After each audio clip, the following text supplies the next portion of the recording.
Hello everyone. आज हम 12 panel वाले प्लाज़ो की कटिंग करने वाले हैं। यहाँ पर सीधी लाइन ली है मैंने सबसे पहले, फिर 2 इंच नीचे मार्क करके नेफे को मोड़ने के लिए हमने ये लिया।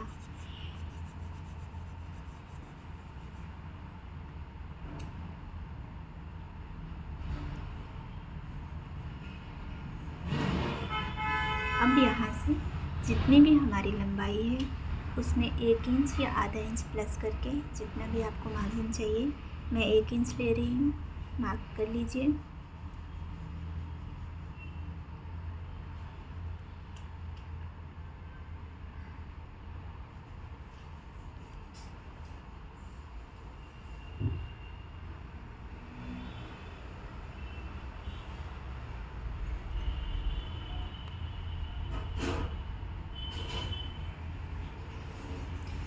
यहाँ पर हमारा जितना हिप है उसका चौथा भाग लेना है।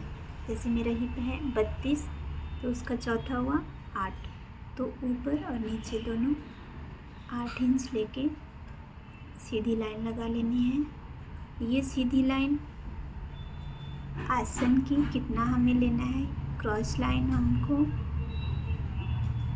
जितना हमारा हिप है उसका चौथा भाग प्लस 1 इंच करके मार्क करना है। तो हमारा आ जाएगा 8 + 1 9 इंच। आपका जितना हिप हो उसी के अकॉर्डिंग लीजिए, क्योंकि इस सब के लिए सेम मेथड है। यहाँ पर 3 इंच आगे मार्क कर लीजिए। यहाँ पर क्रॉस में 1 या 1.5 इंच जैसे भी है, इसमें कुछ ज़्यादा फर्क नहीं पड़ता है, ले सकते हैं और इसको मिला लीजिए।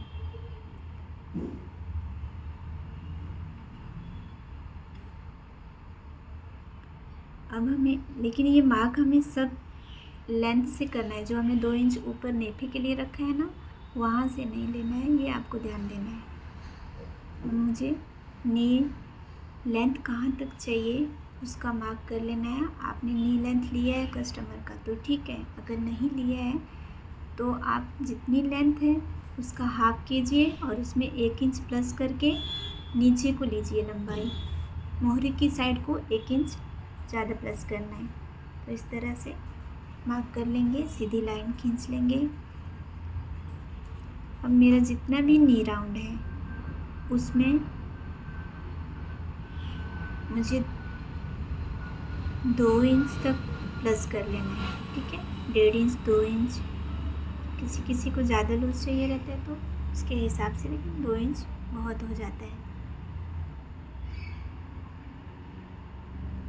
ज़्यादा फिटिंग चाहिए तो 1.5 इंच लीजिए।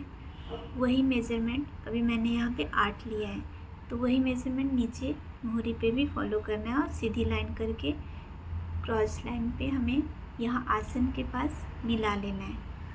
क्लियर हुआ सब? ये हमारा फ्रंट पार्ट रेडी हो गया। इस अगर हमें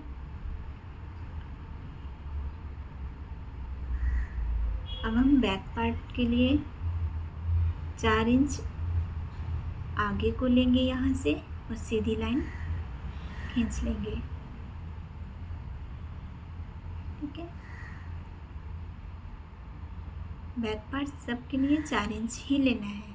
कितना भी आपका हैवी हिप हो तो भी 4 इंच से हो जाता है, बराबर आता है, ठीक है।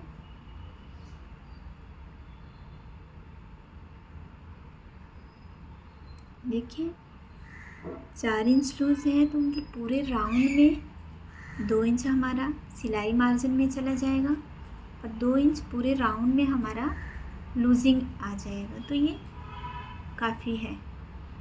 यहाँ पे हम 2.5 से 3 इंच ले लेंगे। किसी को बहुत ज़्यादा लूज़ चाहिए या किसी का थाई बहुत हैवी होता है तो आप यहाँ पे 3.5 भी ले सकते हैं। और यहाँ पे क्रॉस में 1.5 इंच का मार्क करके इसको शेप दे दीजिए। क्लियर हुआ? अब नी के पास हमें 2 इंच लेना है।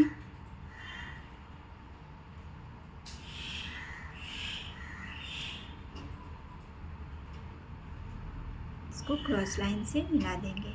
सेम वैसे ही मोहरी के पास भी हमें 2 इंच लेके सीधी लाइन ले लेनी है। इस तरह से हमारा बैक पार्ट रेडी हो गया। अब हमें थोड़ा आसन के पास थोड़ा सा इसको बढ़ा के लेना है।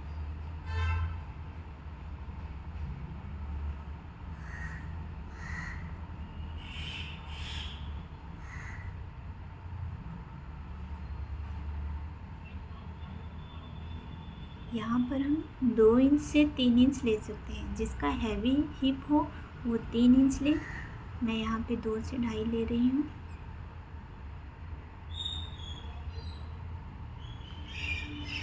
दो इंच आपको कंपलसरी लेना है। अब हम इसको पूरा साइड से मार्किंग कट कर लेंगे और ये हमारे पास बैक साइड का पैटर्न तैयार हो जाएगा।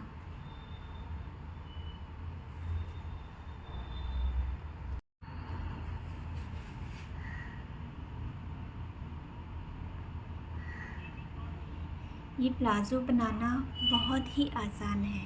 लगता है कि ये बहुत हार्ड है, नहीं बनेगा, लेकिन ऐसा कुछ भी नहीं है। आप देखिए, पूरा वीडियो देखिए, आप बहुत ही आसान तरीके से इसको बना लेंगे।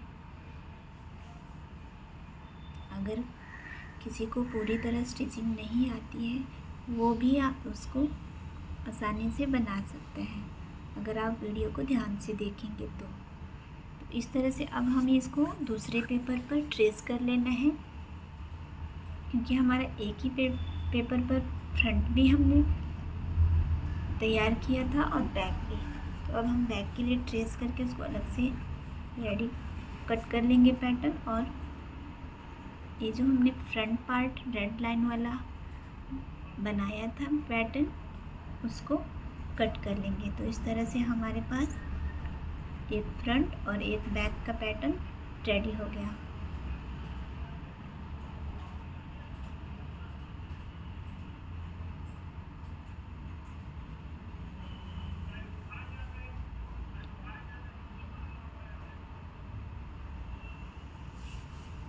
यही पैटर्न हम अगर मीडियम प्लाजो बनाने होगा अगर हमें, तो इसी को सेम कपड़े के ऊपर रख के आपको कट कर लेना है। आपका प्लाज़ो रेडी हो जाएगा। कुछ भी नहीं करना है आपको, कहीं से भी मार्जिन नहीं लेना है। सिर्फ मोहरे में आप ज़्यादा ले सकते हैं, क्योंकि हमने इसमें 1 इंच ही लिया है। बाकी आपको सेम ऐसे ही एज इट इज़ इसको रख के कट कर लेना है और स्टिच कर लेना। आपका मीडियम प्लाज़ो रेडी हो जाएगा। खाली अगर फिटिंग वाला अगर वो प्लाज़ो आपको बनाना है, जिसको प्लाज़ो पैंट बोलते हैं, तो उसके लिए थोड़ा सा चेंजेस होगा।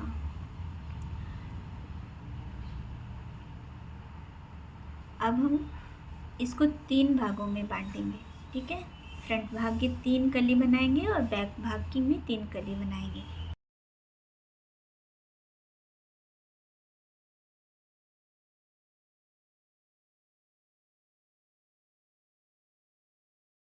कली बन जाएगा, तो दोनों कुल मिला के 12 कली हमारे पास रेडी हो जाएगा। तो ये हमारा 8 इंच था। तो आसन के पास हमने जो स्ट्रेट लाइन दी थी, वहीं से हमें 3 भागों में से बांटना है। क्लियर है? आसन का जो आगे का 3 इंच लिया था ना, वहाँ से हमें नहीं लेना है। तो ये 8 इंच को 3-3 भागों में हमने बांटा, तो कितना हुआ? 2.5 से 1 पॉइंट ज़्यादा हमारे तीनों पार्ट रेडी हो जाएंगे। ठीक है, हम इसको नाम दे देंगे F1, F2, F3, क्योंकि इनको हम एकदम अलग अलग करने वाले हैं। तब हम कपड़े के ऊपर रखेंगे तो हमें कन्फ्यूज़न नहीं हो कौन सा सेंटर पार्ट है, कौन सा साइड वाला है और कौन सा बीच वाला है। क्लियर है? और ये एरो लगा के हमें ये पता चल जाएगा कि कौन सी ऊपर की साइड है और कौन सी नीचे की साइड है, क्योंकि बीच वाला जो पैनल है और साइड वाला भी ऊपर और नीचे से सेम ही है। आपको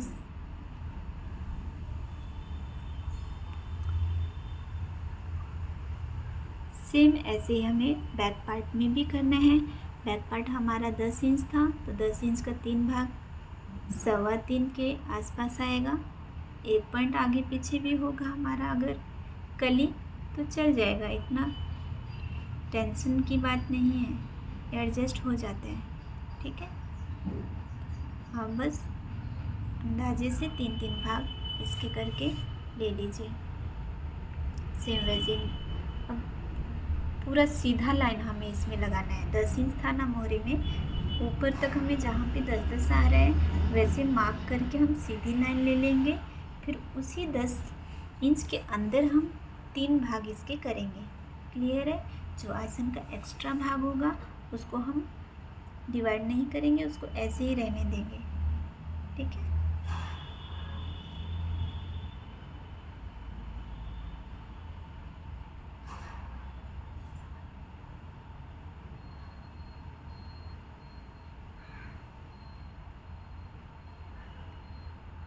अगर आपको कुछ भी कन्फ्यूज़न होगा तो प्लीज़ आप कमेंट कीजिए, मैं आपको क्लियर कर दूँगी।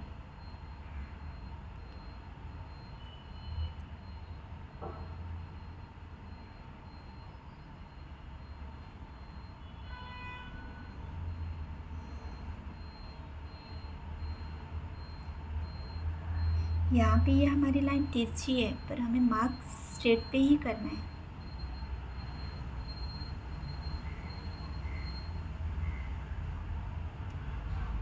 इस तरह से हम आसन वाली लाइन को भी ले लेंगे और जिस तरह जब हम कटिंग करेंगे कपड़े के ऊपर तो हमें समझ में आ जाएगा कि ये हमारा यहाँ तक आसन है, तो हमें यहाँ तक इसको फिटिंग में रखना है और नीचे फ्लेयर देना है। ठीक है, तो इसके लिए ये लाइन लगाना बहुत ज़रूरी है। अब मैंने दोनों फ्रंट और बैक पार्ट को कपड़े अस्तर के ऊपर रख के 5-5 इंच मोहरी की साइड एक्स्ट्रा लेके ऊपर मिला दिया है आसन के पास। तो इस तरह से हमारा अस्तर कट हो गया। मैंने अब इस पजामे में डबल अस्तर लगाया है। आप सिंगल भी लगा सकते हैं या डबल भी लगा सकते हैं, जैसे आपको पसंद हो। अगर आपको डबल लगाना है तो दूसरा वाला और बड़ा आपको कट करना है। ठीक है,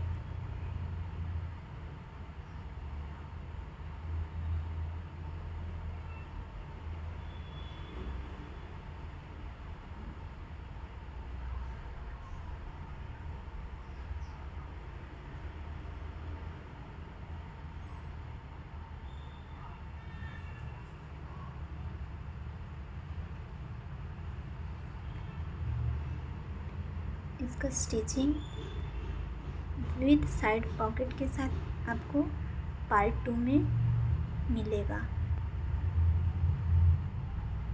इसका लिंक मैं इसमें डाल दूँगी डिस्क्रिप्शन में, आप देख लीजिएगा।